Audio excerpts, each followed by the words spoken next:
welcome back to my channel. And welcome back to another talky opinionated video. I decided that I'm only going to do one more of this, which is the one I'm filming today, and that is talking about some of the most, in my opinion, allegedly disappointing releases of 2020. This is just kind of an introspective look, me looking back on some of the things that have been released that I feel like could have been maybe thought out a little bit more, could have been pulled back, kind of curated a little bit better rather than just being shoved out needlessly to the masses so we have something released every other week. Yes, I'm looking at you, ColourPop. For a while there, I'd been a little bit kind of questioning my content because I had a lot of people tell me that they were unsubscribing and making comments about how I had become negative.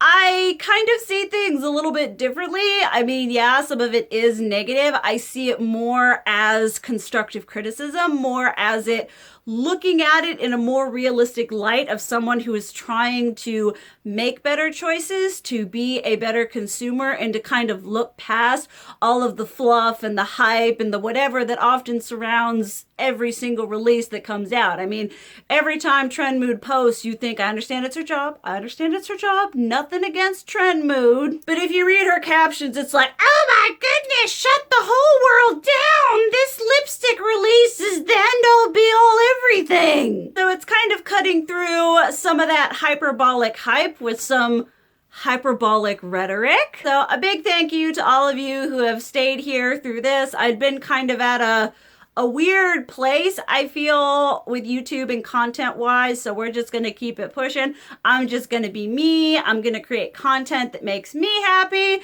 So today, we're going to try to get through more than 4, like we did last time. That was, If you didn't know then, you definitely know now that your girl is long-winded. So let's just skip all right into it and talk about some more of the most disappointing makeup releases of 2020. I mean, there ain't no way I'm ever going to be getting through any of these. I might make a video for my Patreon going through the ones that I didn't get to address on my main channel because I feel like there is a certain amount of beating a dead horse. I can only talk about 2020 for so long. So to any of my patroners, definitely let me know if that's something you'd be interested in. But let's start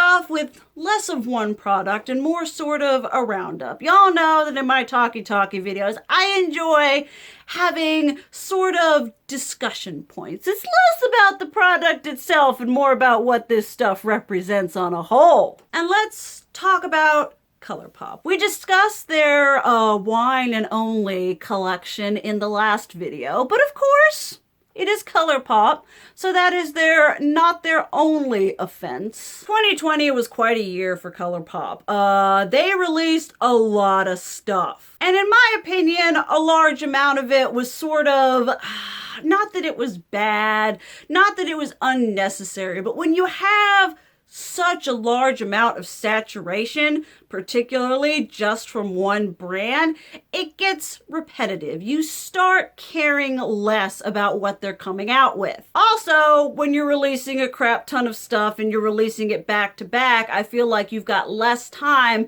to actually think about the product and actually creatively curate it to the best of its ability that is going to actually represent the true heart of the collection that you're releasing. And this especially was very evident, in my opinion, in quite a few of the licensed releases that ColourPop did. I have talked about, I think, all of these in different videos. You know, I tend to overlap sometimes. I apologize for that. But I would like to bring to the forefront for discussion the ColourPop X Hocus Pocus, the ColourPop Candyland, the ColourPop Sailor Moon, and we'll just add on for good measure, no flippin' idea if it's even out yet or if it's even real, but the ColourPop X Animal Crossing. Some of y'all may be thinking, Soraya, why are you trashing on these? Why are these disappointing? Really, these are all things that just, Sailor Moon, yeah. Hocus Pocus, yeah.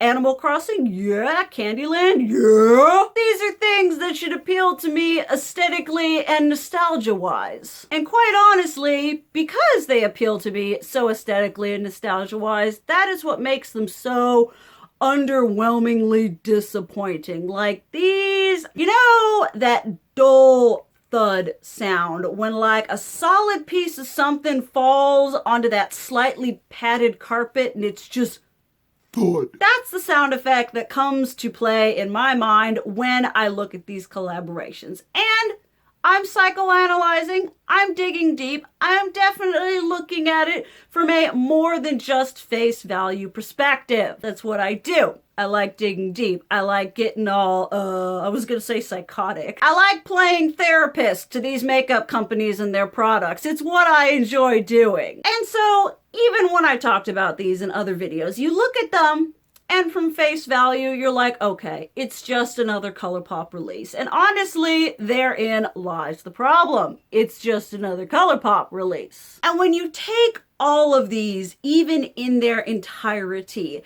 when you have ColourPop, which is a company, like I said, they release so much. There's so many products by them that I love, but at the same time, they're a company that I've kind of grown to loathe a little bit because I've just gotten to the point where I can't care anymore because I know that they're going to be releasing something every other week. And when they tease these licensed things, I just roll my eyes anymore. It's not exciting anymore because all the licensed releases that I've seen them do, that I have seen come to fruition, they're disappointing. They're underwhelming. And so like when I could be like ColourPop x RuPaul's Drag Race. I'd be like, oh no. Because I know ColourPop would be doing Mama Ru awful dirty with their kind of mishmash. Let's have a pink.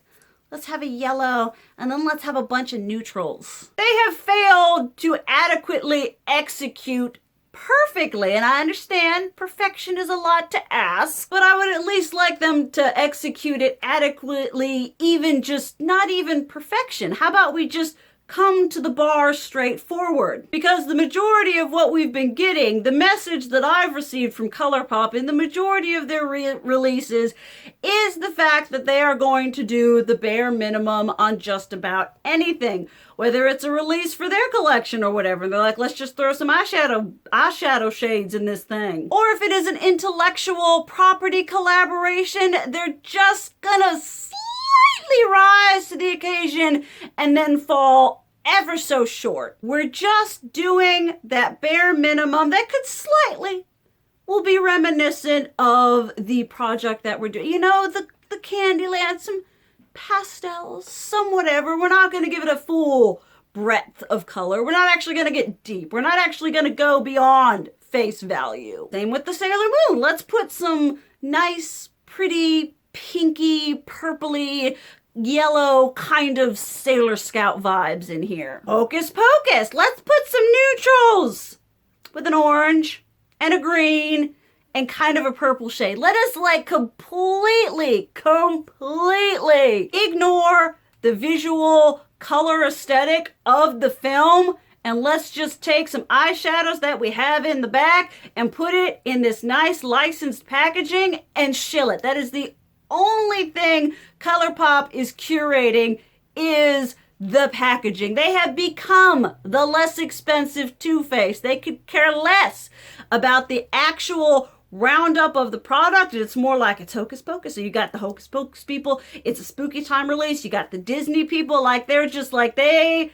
see licensed product cash grabs. That's what they say. Animal Crossing, I mean, I'm surprised this shit didn't come out in like April when everyone was on that Animal Crossing whatever. They're like, all right, this is a thing. This is a thing that people like. This is something that they're super uber passionate about. You know what we need to do? We need to create a makeup collection. We need to take this thing that people like and translate it into a marketable product, which I understand. That's marketing. But I don't have to like it. I don't have to take it lying down. And I understand. In the end, it is just makeup. But for me, it does go beyond makeup. For me, who, if you've been on my channel for an extended period of time, we're dealing with shopping addiction. We're dealing with all kinds of stuff, mentally, whatever. And for me to reach this point of at least a semi-level of consumeristic enlightenment, it does my heart all kinds of good, because Soraya, 4 or 5 years ago, I would have had all of this. Every single release, every licensing cash grab, regardless of color, regardless of whatever. It's something that I slightly might like, that I kind of like, that I do like. I gotta have that shiz. And so I suppose, I don't know if resent, if it's too strong a word, but I do slightly resent ColourPop, as well as marketing on a whole, for pushing so much stuff. Not only pushing so much stuff, for creating these nostalgic cash grabs, you know, these things that are curated obviously as a means to get our money, rather as a means of anything that is actually representative of what it's being propped off of. And to push so many of these during a time when the majority of people don't have money to spend on non-essential luxuries like makeup. I have had a couple people in my comment, well, that's marketing, and you don't be mad at the company. Don't hate the game. I'm a consumer. I'm allowed to say whatever I want to say about these things. I do believe that the pushing of these products and the overuse of all of this licensing is more than just a little bit of regular marketing. Companies, despite what they'd like you to think, are not stupid. They know what they're getting into when they're doing these things. You know, it's the type of thing where it's just like, okay, everybody likes it. Everybody wants it, and even regardless of the situation going on, because ColourPop gave even a single F about the chaos surrounding the world that they live in, we would not be releasing an eyeshadow palette every other week. So I feel that sort of this like trifecta, as you will, of these specifically, I mean, not regardless of every other ColourPop release that they have, just we'd be here forever if I talked about just ColourPop releasing. Like, that would be a whole video in and of itself. You know, even beyond that, just looking at these like peak licensing ones, this intellectual property, where they have this great, fantastic, fabulous theme, and then they don't really come up to meet it. Like I said, it's returning to that bare minimum.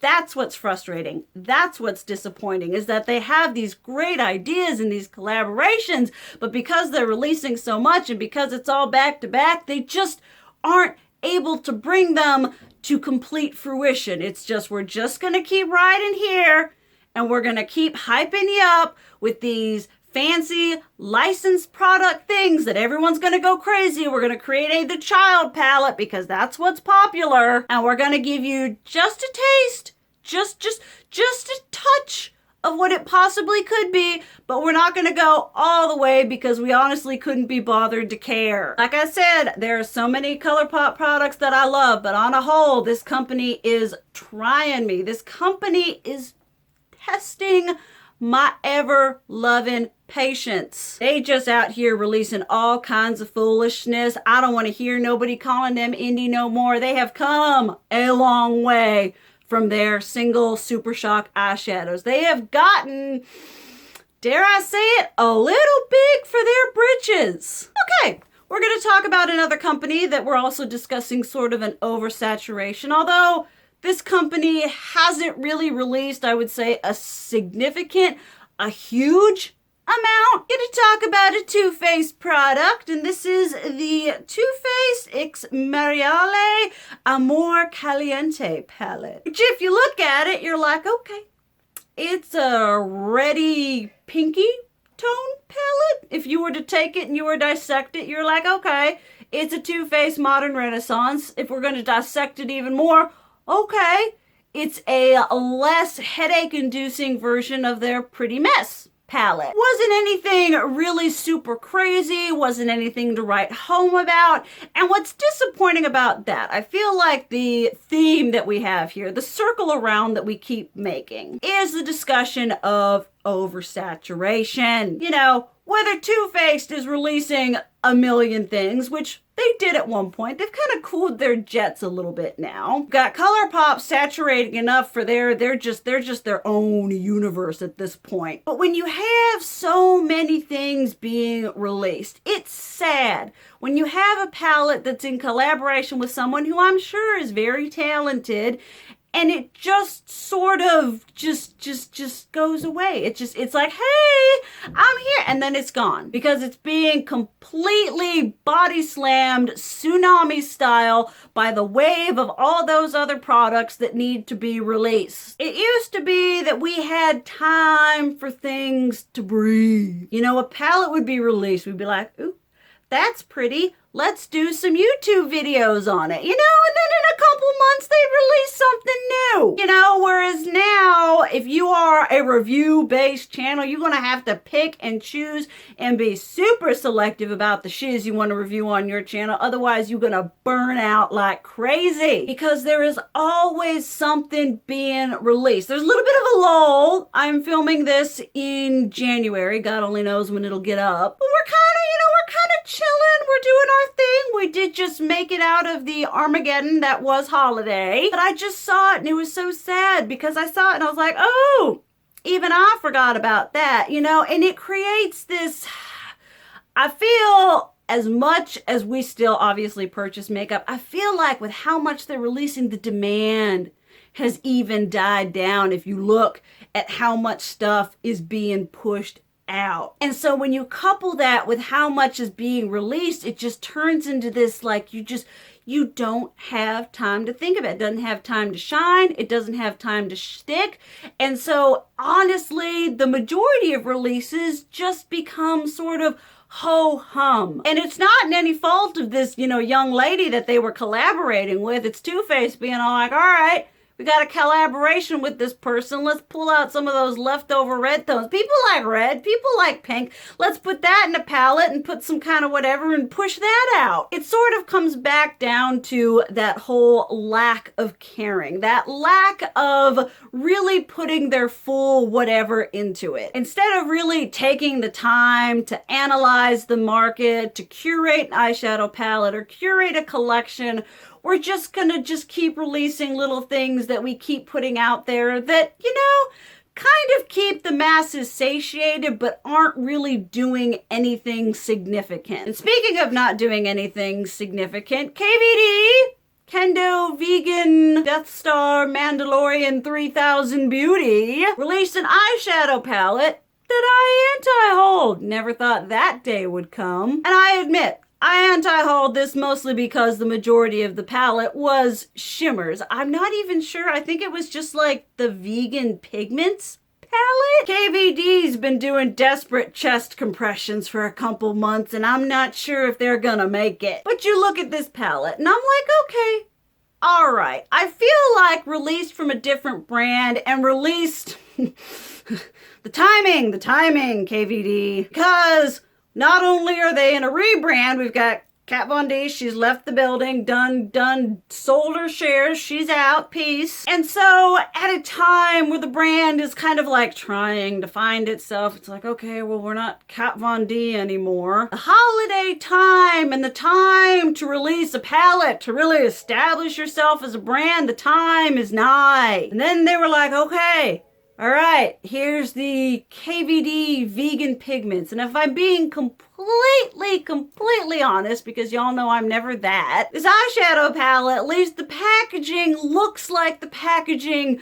of a Kat Von D eyeshadow palette that never came to fruition. And if there's one thing we know KVD is good at, it's taking their leftover Kat Von D packaging and putting absolute crap in it. Talking about the Kitten New Pop, I'm talking about the Glam Rock, where they're like, we've got these units, we gotta use them, let's just put some stuff in here, and we're edgy, we're editorial, we're weird, we're maintaining brand. When really, they're just out in left field, not knowing what they're doing. They're waiting for the ball to drop. You know, I feel like this palette is just sort of, like I said, I don't know if KVD is gonna make it. Got some good products, but I also see them putting a lot of shiz on sale. I see them discontinuing some shiz, and I'm like, all right, that's great. But if you're gonna discontinue a lot of shiz, especially a lot of shiz that people liked, I kinda need some more products from you.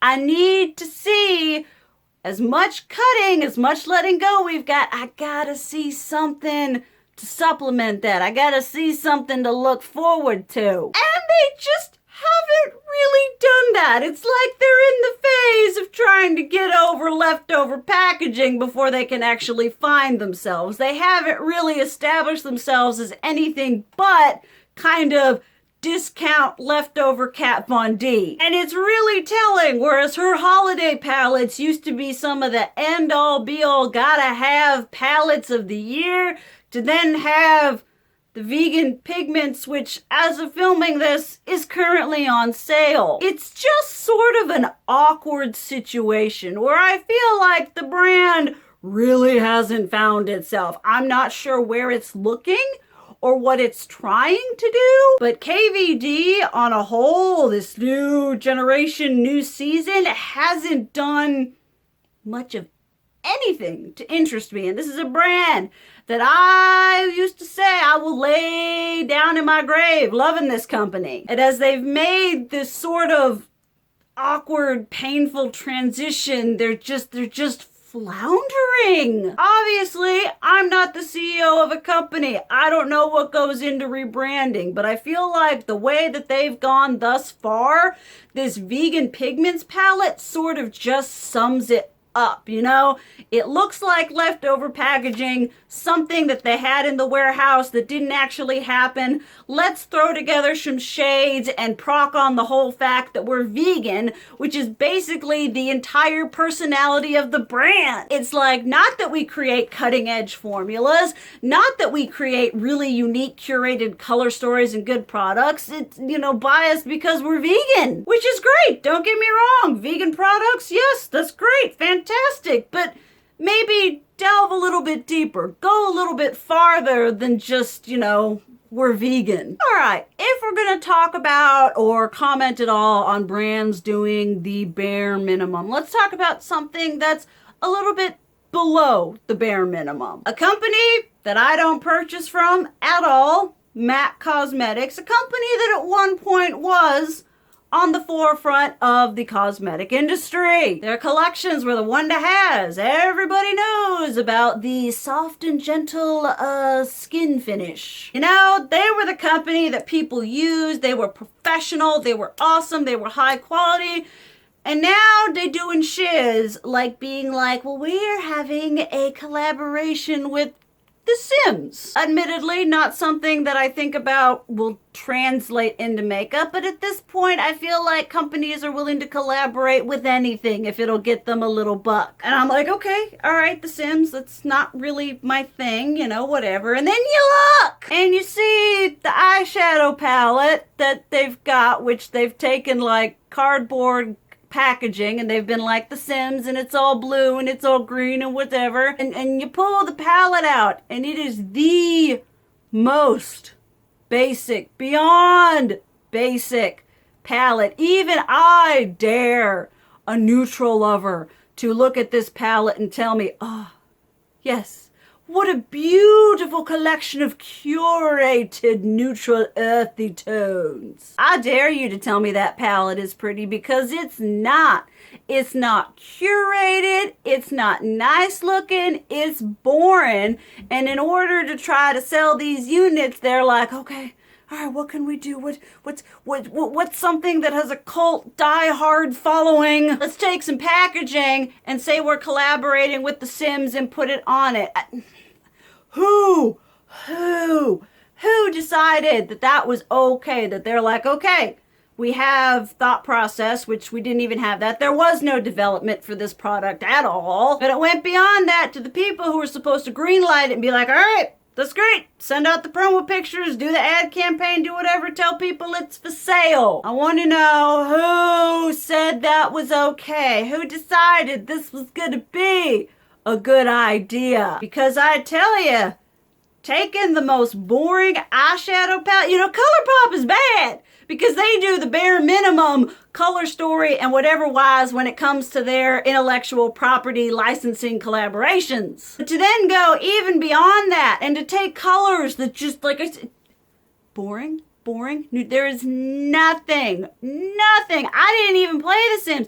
I'm drawing memory upon watching my friends play it. And even I can tell you that there's nothing about this palette that says Sims. What they had is they had some old, boring 9-pan palettes, and they said, we need to move these. They said makeup masses are dumb enough. They will buy it if we put a catchy, nostalgic, licensing piece of cardboard around this piece of shiz. Let me tell you, the people weren't having it. We have reached a point. No, we are not. We ain't gonna have that shiz. The makeup aristocracy is falling. We're out here revolutionizing because we're having makeup companies that think we're dumb enough to accept an old eyeshadow palette that they're gonna put a cash grab cartoning around. I mean, the level of dumb to think that that was okay. I mean, really? Are we that desperate? Are we that so strapped for creativity that the only thing we can use to sell our old, boring, uninspiring eyeshadows is a bit of licensing flair? I feel like that eyeshadow palette was just like the epitome of 2020. It's like 2020 is gonna be great. It's gonna be my year. And you see the Sims packaging and then you open it up and it's just that boring neutral whatever. And that's how 2020 really went. Might as well have another Too Faced item on here. Too Faced is not a company that I really check for anymore. Too Faced is not a company that I buy a lot of new things from. I mean, not if they keep just discontinuing all the things that I love. And Too Faced has slowed down their roller a little bit with releasing things, but if there's one thing that Too Faced likes to do now, it likes to add a bunch of random things to already existing collections. Like, rather than making a standout item or a standout release, they're like, let's just release some liquid blushes. Let's just release some lip balms. Let's release some liquid eyeshadow, and let's tag Peach or Pretty Rich or Tutti Frutti. Let's tag one of our taglines on it and be like, oh, this is a new addition to this collection. Desperately hoping that people, our brain is going to be like, Peach. It's going to click and we're going to say it's Peach. We love Peach. We love that collection. We need to have it. Which I know a lot about because my brain used to make that click. And so they're just, they're like, all right, we'll add to Peachy, we'll add to Pretty Rich, and then they had the Tutti Frutti, which, don't get me wrong, I like the eyeshadow palettes. The quality was good. I decluttered them because I didn't need them. Blushes, some of my end all be on. They're like, all right, let's release a Papaya Pop, I think, eyeshadow palette. It wasn't necessarily too offensive. I think these have like 6 or 7 shades in them, so it wasn't anything expansive. It wasn't anything monumental. One thing that I find irritating and disappointing about it, I am not entirely sure as to this, but I believe from the fact that when I went to Ulta like 8 months ago, the Tutti Frutti stuff was like 50-75% off. You can't find the majority of the products on the Too Faced website, so I think I'm relatively well grounded in saying I believe that they're discontinuing this shiz. And I'm kind of just like, well then, why are we adding an eyeshadow palette to an entire line that we're discontinuing? Is it because we didn't know how well the line was going to do and it kind of, closed shop a little bit sooner than we thought? But we still had this, release lined up for it. So we got the stuff, might as well just release it, whether it's going to do well or not. For some reason, I find that a lot of makeup companies, I understand it's a company, it's a business, they're here to make money, but they think a lot less about how it's going to look and how they're going to look and how odd the release is than they do about the potential loss of pulling that release and not actually having it happen. It's like they don't think before they speak. There's no filter. They're just sending it all out, whether it's good, bad, or ugly. And while this palette wasn't necessarily ugly, I feel like maybe if we've gotten something of Too Faced could somehow get beyond little papaya palettes and little split in half watermelon palettes and little, 10 shade liquid blush and 10 shade liquid eyeshadow extensions. If they could get beyond that, if we could kind of cut out all the unnecessary fluff, all the unnecessary middleman makeup, maybe we could get somewhere. Maybe we could have a release that actually meant something. And I feel like that is not the case. I feel like we did Sweet Peach. Sweet Peach is what I would say was Too Faced, riding high. Everybody had to have that palette. Quality was good. Then we did the trio and we did the blush and that was good. And then it just kind of continuously nosedived. We're definitely not. Too Faced is no longer in their golden age anymore. Now, I've only been to makeup for a certain time, so I can't give you a full timeline, but I feel like compared to a lot of the other brands, a lot of the other just products and things that are being released, that are being put out, Too Faced is kind of out of its league at this point. They're desperately clinging on to all those keywords like peach and the little pretty rich thing, born this way. They're kind of running out of ideas. Where at least NARS, although they do bank a lot on orgasm and all things like that, NARS at least, number one, isn't putting out nearly as much as Too Faced. They are at least putting out products that are able to stand on their own rather than being needed to be tagged onto a pre-existing collection. Too Faced is just a giant mass of awkward collections that don't know what to do with themselves. It's one thing to be like, all right, peach.